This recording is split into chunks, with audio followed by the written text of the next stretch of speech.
Muy buenas noches nuevamente para todos y todas los que no había saludado. Le damos gracias, Señor, por este tiempo que vamos a compartir. Quise llamar este tiempo que vamos a compartir de la palabra de Dios, la supremacía de la palabra. Pero antes de hablar de la supremacía de la palabra, les quería preguntar si ustedes entienden qué es transferencia de vida. ¿Qué es transferir la vida? ¿Qué es transferir? La palabra transferencia de vida, ¿a qué les suena a ustedes? Alguien que quiera compartir. ¿A qué les suena si yo le digo transferencia de vida? Como entregarla a otra persona o Entregarla. Sí. transferir. Es Ujú. lo mismo que entregar, ¿no? Puede ser. Ahora, Jesús, gracias Norita. Jesús como modelo e hijo perfecto de Dios, viene a revelarnos al Padre y a devolvernos la comunión con Él como hijos de Dios. Una de las misiones de Jesús fue venir a mostrarnos la verdadera imagen de Dios como Padre.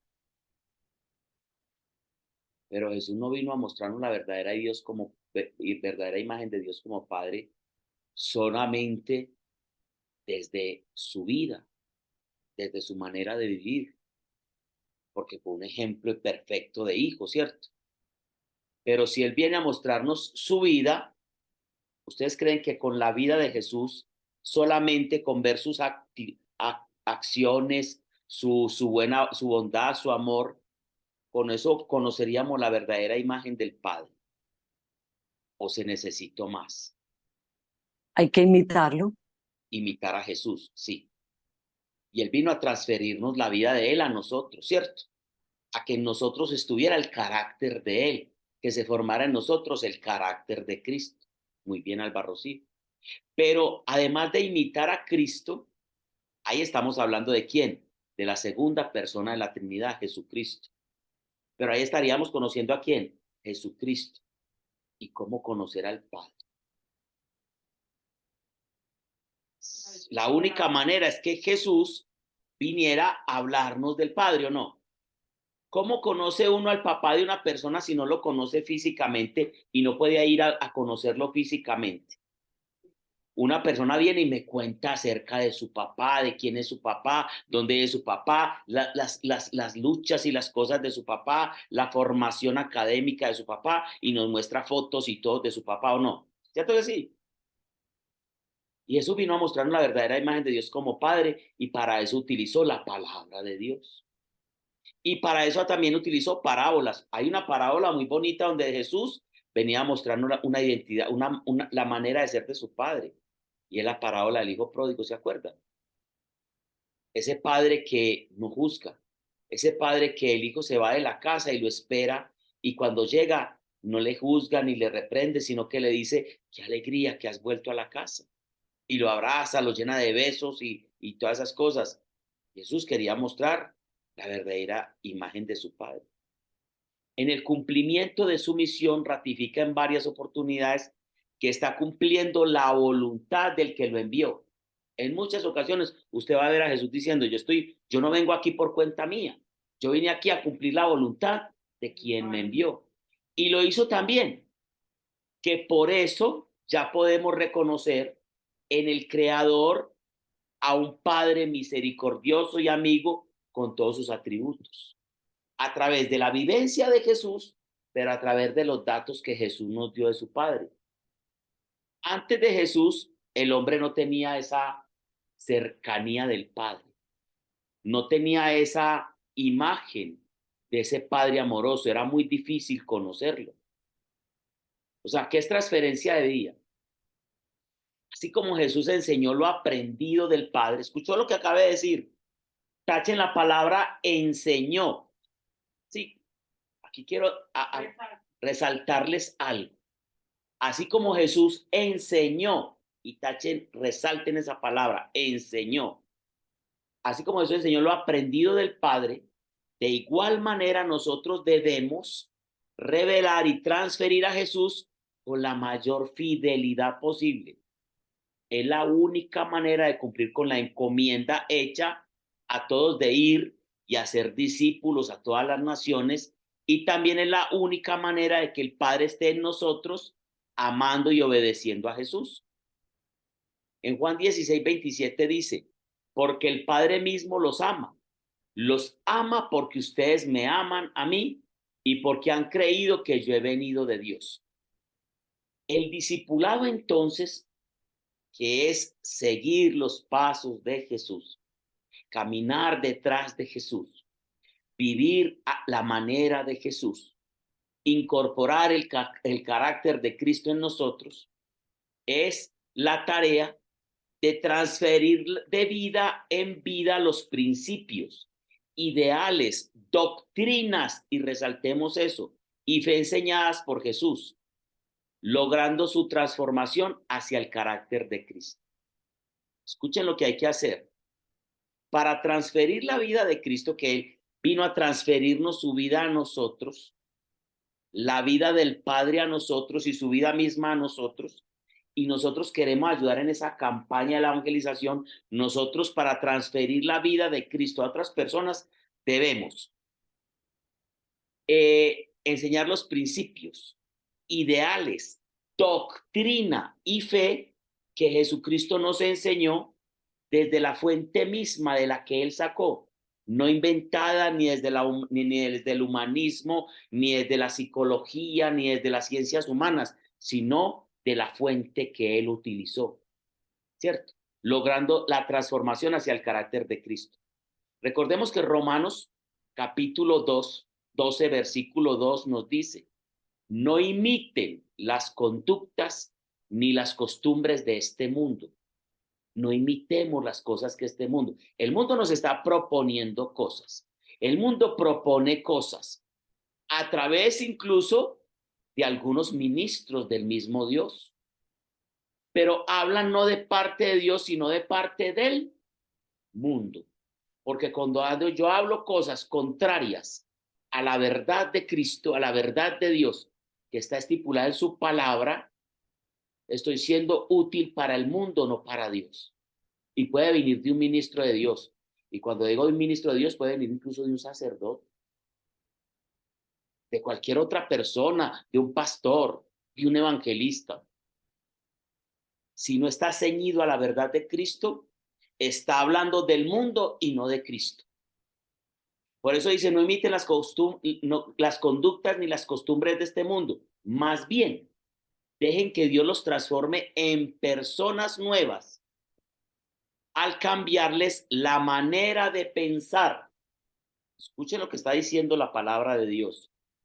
Dios quiere trabajar en nuestra noia, en nuestra nous, en nuestra mente, cambiarnos los referentes mentales. Por eso dijo Jesús en Juan 8:32, si no estoy mal, 32, sí, 32. Y conocerán la verdad, y la verdad os hará libres, porque Él quiere que cambiemos esa manera de pensar y la verdad de Dios esté en nuestra mente para tener la libertad que Él quiere de nosotros como hijos.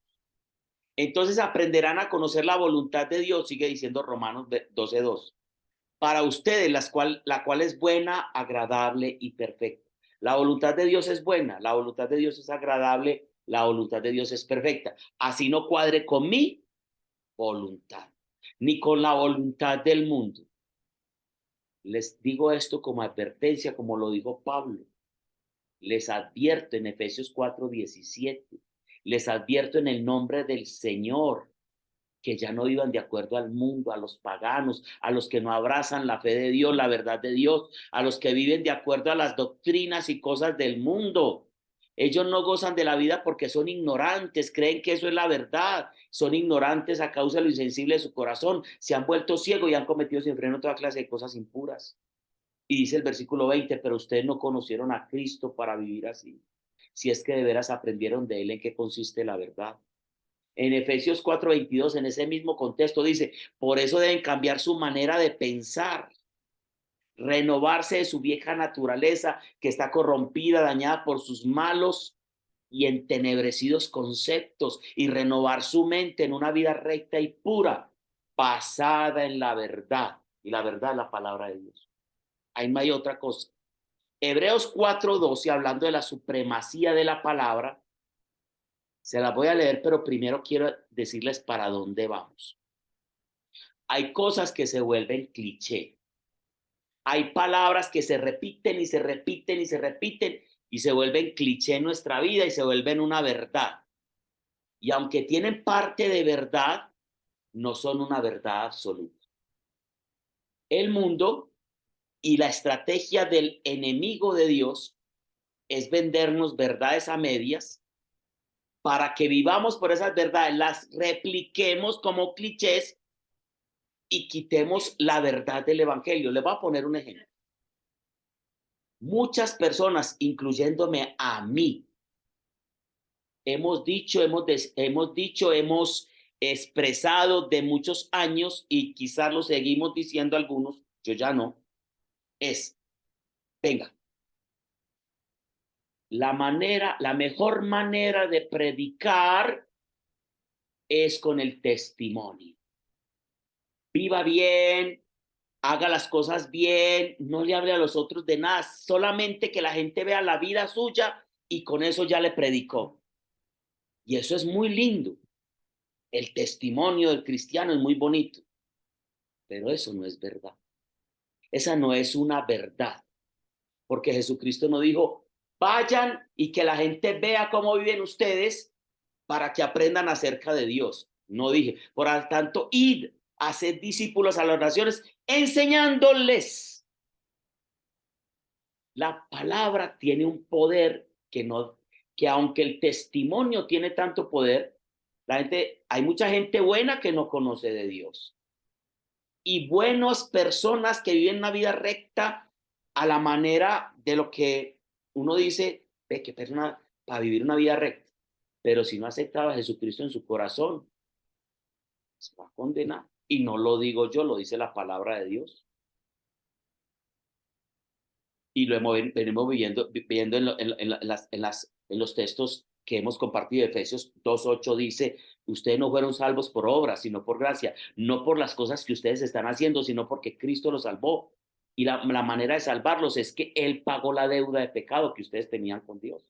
Y por muy bien que ustedes se porten, ninguna persona puede ser excelente de no cometer errores o de no haber pecado en el pasado y tiene una deuda con Dios. Y si esa deuda no es pagada por el Hijo de Dios, usted está separado de Dios. Eso lo dice la Biblia, Romanos 3:23, porque todos pecaron y están separados, destituidos de la gracia de Dios.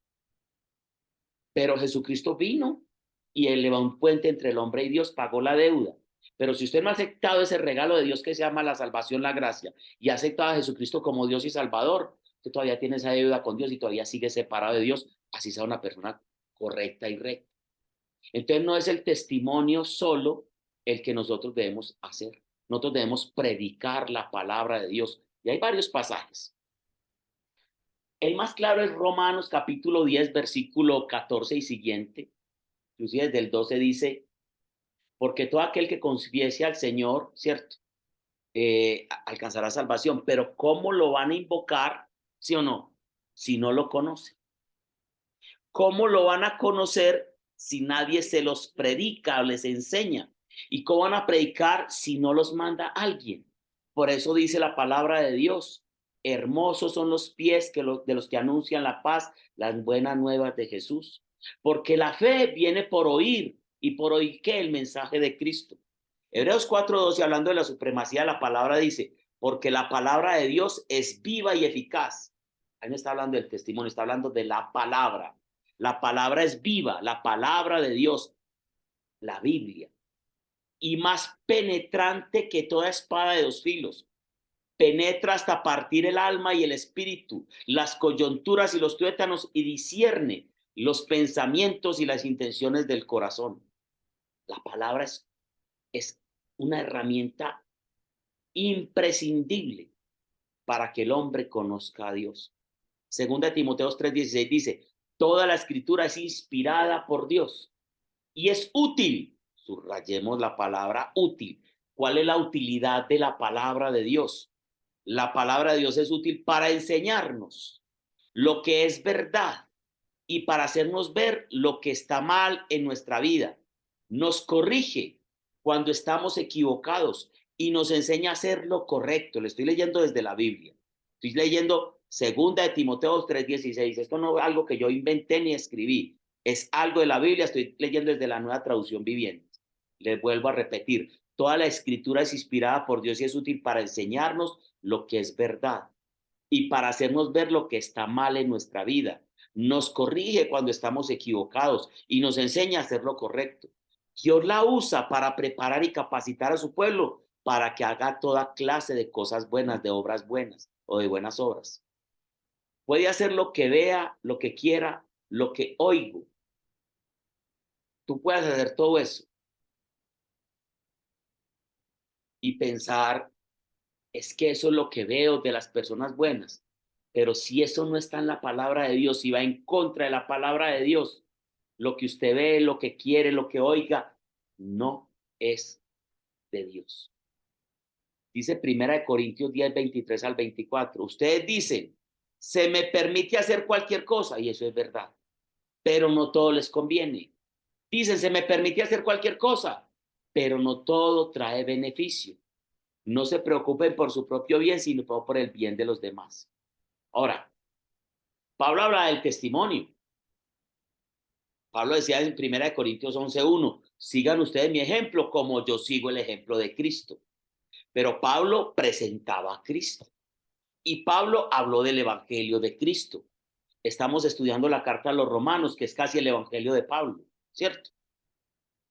Hay que enseñar a discipular. Pablo, de hecho, le dice a uno de sus discípulos que se llama Timoteo, que era un muchacho joven y que era hijo espiritual de Pablo, y le dice en 2 Timoteo 2:1-2, ya leímos en 2 Timoteo 3:16-17 la utilidad de la palabra de Dios, y en 2 Timoteo 2:1-2 le dice, y tú, hijo mío, le dice hijo, no porque sea hijo carnal, sino que es hijo espiritual, saca fuerzas de la bondad que Dios ha mostrado por medio de Cristo Jesús.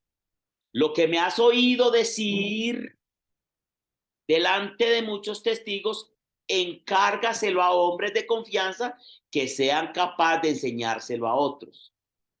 Mire que está hablando de enseñar la palabra de Dios, de llevar la palabra de Dios. ¿Ya?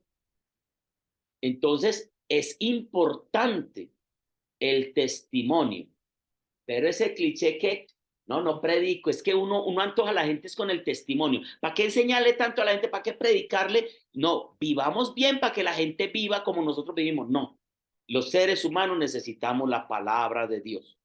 De hecho, ustedes mismos lo pueden comprobar. Lo que ustedes son ahora no lo eran hace algunos años atrás.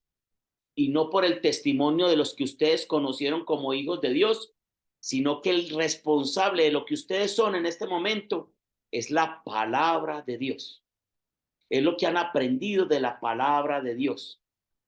Y es la palabra de Dios la que nos transforma, la palabra de Dios la que nos cambia, la palabra de Dios que saca todas las mentiras que tenemos aquí y nos trae verdades. Pero los mismos ministros e hijos de Dios pueden distorsionar la palabra de Dios y hablar de parte de Dios. Pero la Biblia lo llama anatema, dice que todo aquel que trae un nuevo concepto, un nuevo evangelio, que no esté de acuerdo a la palabra de Dios, anatema sea. O sea, está en contra de él mismo, eso recaerá sobre él la culpa, porque está siendo una persona que no está llevando con fidelidad la palabra de Dios, así sea un ministro ordenado por Dios. Es que los ministros ordenados por Dios se pueden equivocar. Yo hablaba con Rui esta semana sobre situaciones que pasan en la vida cristiana y le decía, ¿cuántas veces las personas, porque uno dice algo contrario a lo que dice un sacerdote, que puede estar equivocado en su percepción o en su doctrina, porque un sacerdote también puede estar equivocado en su doctrina y dice cosas que no son de Dios, porque los he escuchado decir cosas de idolatría y cosas que no, y hacer cosas que no son de Dios? Y es que vas a ver más, Héctor, que Dios, que un sacerdote. No, yo no me creo que sepa más que un sacerdote. Pero es que Héctor no está hablando el evangelio según Héctor, sino el evangelio según San Mateo, San Marcos, San Lucas y San Juan, y la carta a los romanos, y está estudiando desde autores y exegetas bíblicos con disciplina bíblica. Muchos sacerdotes, y se lo digo, yo fui seminarista, no conocen de la Biblia, filosofía, psicología y muchas cosas de, pues algunos. Hay muchos sacerdotes santos de doctrina muy linda, muy sana. Lo mismo algunos pastores que tergiversan el evangelio. Muchos hombres de Dios. Todo lo que no esté o lo que esté en contra de la palabra de Dios, que no esté a tono con la doctrina del mismo evangelio de Jesucristo y de la palabra de Dios, es un error. Dice segunda de Pedro 1:4. Así Dios nos ha entregado sus preciosas y magníficas promesas, para que ustedes, luego de escapar de la corrupción que hay en el mundo debido a los malos deseos, lleguen a tener parte en la naturaleza divina. ¿De dónde proviene la fe entonces? ¿De dónde sale la fe? ¿Cómo haces tú para que tu fe crezca? ¿Por qué ha crecido tu fe? Examina en este momento, tú, piensa en ti, no piensa en otra persona. ¿Cómo ha crecido mi fe de unos años para acá? ¿Qué ha hecho que mi fe crezca? Y les voy a leer la respuesta aquí en Romanos 10, 13 al 17, que ya se los había dicho, parafraseado, pero ahora se lo voy a leer desde la Nueva Traducción Viviente. Pues todo el que invoque el nombre del Señor será salvo. Eso está claro. Dice Romanos 10, 9 al 10. Si confesares con tu boca que Jesús es el Señor y crees en tu corazón que Dios lo levantó entre los muertos, serás salvo. Pero ya vimos que ese confesar y ese creer no es una sección solamente de labios, sino creer, y creer es dar testimonio de lo que cree. Listo. Dice Romanos 10, 13, pues todo el que invoque el nombre del Señor será salvo. Pero ¿cómo pueden ellos invocarlo para que lo salve si no creen en él? ¿Y cómo pueden creer en él si nunca han oído hablar de él? ¿Y cómo pueden oír de él a menos que alguien se los diga? ¿Y cómo irá alguien a contarles de él si no son enviados? Por eso la escritura dice, qué hermosos son los pies de los mensajeros que traen buena noticia, la palabra de Dios. Sin embargo, no todos aceptan la buena noticia. Algunos dirán, oigan a este. Porque el profeta Isaías dijo, Señor, ¿quién ha creído nuestro mensaje? Cuando usted abre el libro de Isaías, capítulo 53, versículo 1, que está hablando del verbo sufriente, del siervo sufriente, o sea, de lo que pasó con Jesucristo 700 años antes de que ocurriera eso, las primeras palabras del versículo 1 del capítulo 53 dice, Señor, ¿quién ha creído en nuestro mensaje? O sea, ¿quién va a creer esto que yo voy a decir en este momento? El Hijo de Dios bajó como planta tierna que hunde sus raíces en tierra seca. No tenía belleza ni esplendor y sigue hablando.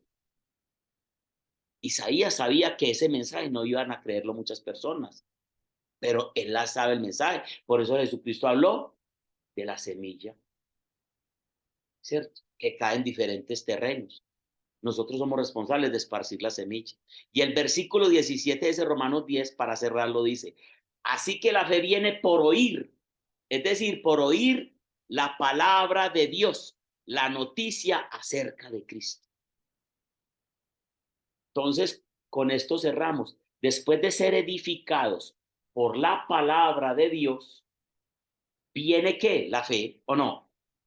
Después de ser edificados por la palabra de Dios, consecuentemente a ello viene ¿qué? La fe. Y de la fe se desprenden 8 elementos que denotan el carácter de Cristo en ti. Y ahí sí empieza el testimonio de vida. Pero primero fue la palabra de Dios que trae la fe. Y la fe va a traer 8 elementos. Vamos a leerlo. Que el apóstol Pedro en su segunda carta nos va a decir, segunda de Pedro 1, 5 al 7. Precisamente por eso esfuércese por añadir a su fe, que ya la tienen. Pablo le está hablando a hombres de fe. O sea, le está hablando a personas como tú y como yo, que hemos escuchado por la palabra de Dios la verdad de Cristo, ya tenemos fe en esa palabra. Dice, ahora ya en este momento ya tienen fe, entonces preocúpense o esfuércense por añadir a su fe buena conducta. A la buena conducta y entendimiento. Al entendimiento, dominio propio. Al dominio propio agregue paciencia. Y a la paciencia, devoción a Dios. A la devoción a Dios, agréguele afecto fraternal, amor unos por otros. Y al amor fraterno, agréguele el amor de Dios, el amor ágape.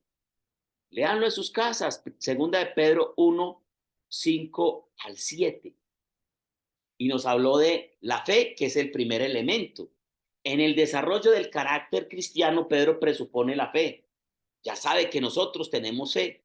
A fin de cuentas, está escribiendo a cristianos, aquellos que ya han ejercido la fe salvadora en el Señor Jesús, porque han conocido a Él por medio de su palabra. De modo que no les dice que provean fe, porque supone que ya tienen fe. Lo que sí es necesario es que la fe sea suplementada, perdón, no fueron 8 elementos, por 7 elementos, porque la fe es una de ellas, ¿cierto? De santidad. No añadiendo estos uno tras otro. O sea, no es que usted añada, como lo dice en la escritura, después de la fe, entonces el orden es, entonces a la fe le voy a añadir la buena conducta, después el entendimiento, y entonces este tiene que estar después de este. No, los 7 como se los haya añadido usted, como los quiera añadir, ¿cierto? Pero él utilizó un orden. Estos 7 elementos, todas estas gracias al mismo tiempo las puedes hacer tú o indiferentemente. Pero lo que sí tienes es que medir cómo están esos elementos en tu vida para ver cómo de robusta está tu fe y cómo está el carácter de Cristo en ti. Esto puede significar, entonces, piedad, bondad en la vida, excelencia moral, aunque todo esto parezca quedar cubierto por la palabra piedad, puede también ser que virtud signifique aquí temple espiritual frente a un mundo hostil, la fortaleza de mantenerse por lo que es recto. Entonces dice que esa nueva virtud, esa virtud, que es la buena conducta, podemos tenerla como la piedad o la bondad en la vida, la excelencia moral, esa es la buena conducta. Vivir moralmente de acuerdo al precepto de Dios, no al de los hombres, no al que los hombres quieren acomodar, porque Dios es el mismo ayer, hoy y siempre. Y las verdades de Dios no pueden cambiar de acuerdo a la cultura. Hay que inculturizar el evangelio, no dejar que la cultura jale al evangelio. Dentro de la cultura el evangelio sigue siendo vivo y eficaz, uno solo, no cambia. Aunque algunos de la iglesia digan eso, no es verdad. Entonces, a la fe hay que meterle buena conducta o virtud. A la virtud sigue valentía del conocimiento o entendimiento. En Hebreos, que habla de la fe, todo el Hebreos 11 habla de la fe, dice, por fe entendemos que lo que existe fue hecho de lo que no existía. La fe da entendimiento, conocimiento de las cosas de Dios, aunque el hombre se ría de ese conocimiento. Pero ese conocimiento es más fuerte que el conocimiento del mundo, porque el mismo 1 Corintios 1:17 y siguiente dice, ¿dónde pararon el sabio, el entendido, los que conocen de este mundo? Dios ha convertido en tontería la sabiduría de este mundo. Antes bien, prefirió salvar por medio de su mensaje, de la palabra de Dios, que es escándalo y tontería para los que son del mundo. Para los que quieren ser salvos, utilizó su mensaje de salvación, el conocimiento de la palabra de Dios. Entonces hay que meter el entendimiento de Dios. Esto destaca la importancia de estudiar la palabra de Dios y obedecer sus sagrados preceptos. ¿Ya? Después sigue a ese entendimiento dominio propio. El dominio propio, autocontrol o como lo llaman ahora, porque el mundo quiere inventar el agua. Y entonces sacan palabra nueva y la gente se descresta y se deja llevar y de hecho los meten por otros tipos de ritos. Y ya lo llaman inteligencia emocional, al dominio propio. Hay inteligencia emocional. Sí, es saber manejar mis emociones, eso llama dominio propio. Y eso no es nuevo. Ahora le ponen el eslogan inteligencia emocional, pero eso hace más de 2000 años lo escribió Pablo. ¿Sí o no? El dominio propio. De hecho, es un fruto del espíritu. Es el último. Alegría, amor, paz, paciencia, amabilidad, bondad, fidelidad, humildad, dominio propio. Entonces, ahora inteligencia emocional, porque queremos cambiarlo todo. De hecho, al pecado le ponen ya nombres más suaves, ¿cierto? Ayer hablábamos del aborto, qué cacharro. La interrupción voluntaria del aborto. El embarazo. Es del embarazo, perdón, interrupción voluntaria del embarazo. La sola palabra es una tontería. Escuche la palabra interrupción. Cuando uno dice interrupción es que yo interrumpo algo y luego lo retomo, no. Interrumpir no es acabar, ¿cierto? A ver, le hago una pregunta a una persona que interrumpió el embarazo. ¿Lo puede volver a tomar más adelante? Si el embarazo es una muerte. Entonces, no sé, entonces para pulirlo, para más, como maquillarlo, interrupción voluntaria del embarazo. No, final del embarazo, esa es la verdad. Asesinato de un niño. Ya, así de sencillo. Y más cuando está diciendo las leyes que a las 24 semanas, que son casi 6 meses, está formado. ¿Y cómo lo sacan? Y hablaba ayer con médicos, porque ayer estaba en un foro, hablaba con médicos de la comunidad y me decía, Héctor, a los 6 meses, para sacar un niño de un vientre, hay que despedazarlo con unas pinzas. Alguien que me diga que eso no es un asesinato, pues. Ah, no, eso es interrupción voluntaria del embarazo. No, eso no es interrupción. Eso es el final de la vida. Listo. Ahí los dejo. Pero eso los hombres de Dios creemos en eso. Ahora, los que quieran creer en otras cosas, lo que el mundo está diciendo, siga la carreta del mundo, pero no es el mundo, es la palabra de Dios. Y soy firme con ella. Así que yo, dice Pablo, hablando del dominio propio, de esta manera corro, no como a la aventura, de esta manera golpeo, no como quien golpea el aire, sino que trato severamente a mi cuerpo y lo pongo en servidumbre. No sea que habiendo proclamado a otro la palabra de Dios, yo mismo sea reprobado. Pablo se autocuestionaba y subyugaba su vida, su cuerpo, su ser a la servidumbre de Cristo. Eso se llama dominio propio. Y al dominio propio dice suplementado con la paciencia. Es decir, soportando pacientemente la persecución y la adversidad. Hoy hablaba con Rubí también un rato y le decía, cuando uno es hijo de Dios y predica la palabra y busca de Dios, si todo el mundo está de acuerdo con uno, algo está haciendo mal. Algo está haciendo mal, no estás haciendo bien el trabajo. Porque con toda seguridad, los que estamos en el camino de Dios y predicamos el evangelio, tenemos más enemigos que amigos. Pero si todo el mundo me ama y cree en mí, me respeta y habla bien de mí, algo estoy haciendo mal. Porque Jesucristo dijo que nos iban a perseguir por predicar su palabra. Y entonces, ¿qué es la paciencia? Aceptar la persecución, incluso de los mismos de ministerio, de los más cercanos, que eso es lo más duro. La persecución, la adversidad, se nos tiene que recordar constantemente que la vida cristiana es un reto a afrontar con persistencia. Hemos de perseverar a pesar de las dificultades. La idea de que el cristianismo sea una secuencia de experiencias en la cumbre es falsa. Hay la rutina diaria, las tareas desagradables, las circunstancias frustrantes, el dolor amargo, los planes hechos añicos. La paciencia es el arte de soportar y persistir frente a todo lo que parece ir en contra de nosotros. En el gremio que yo me muevo, si viera la cantidad de personas que no me toleran, porque en los diferentes foros que me toca asistir a mí, ayer hablaba de eso en la comunidad, donde nos hablan de estas nuevas ideologías, de nuestras cosas, yo me paro y digo, yo soy pro vida y yo creo en el diseño de Dios.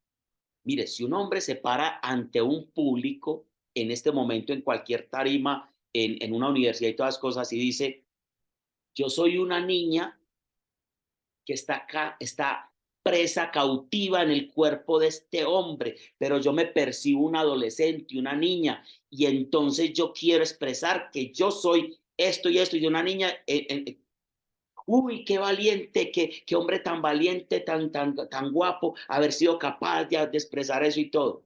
Pero si yo me paro en la misma tarima, digo, yo soy pro vida, yo creo en el diseño original de Dios, de hombre y mujer, y empiezo a hablar, sáquenlo, intolerante, apedréenlo, ¿cierto? Porque la tolerancia solamente no es de una vida, vía y vía, no. La tolerancia es para ellos, no para nosotros. Y nosotros debemos soportar con paciencia ese tipo de cosas. Y a mí sí que me toca a veces soportar cosas. Y le he dicho a Ruby, porque he aprendido a callar y a no meterme en peleas vanas que no tienen sentido.